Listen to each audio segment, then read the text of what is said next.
হরে কৃষ্ণা, রাধে রাধে। সবাই কেমন আছো? আশা করি তোমরা সবাই ভালো আছো। তো চলো আবার একটা ভিডিও নিয়ে চলে আসলাম। তো আজকের ভিডিওটা হচ্ছে চন্দন লেপন ভিডিও। তোমরা হয়তো ভাবছো চন্দন লেপন ভিডিওটা আবার কিসের ভিডিও। তো চলো সেটাই শেয়ার করছি। তো দেখো, আমার ভগবানের গোটা অঙ্গে কিন্তু চন্দন লেপন করা আছে। আর পাশে গোপুসোনা আছে, দেখো গোপুসোনারও কিন্তু গোটা অঙ্গে চন্দন লেপন করা আছে। আর এখানে খালি চন্দন নয়, এখানে আরও কিছু কিছু উপকরণ লাগে। সেগুলো হচ্ছে কেশর, চন্দন, কর্পূর, অগরু আর গোলাপ জল।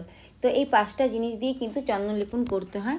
তো প্রত্যেক দিন সকালবেলা স্নান অভিষেক করানোর পরে চন্দন লেপন করে তারপরেই কিন্তু শৃঙ্গার করে ফেলতে হয়। এই দেখো শৃঙ্গার হয়ে গেছে।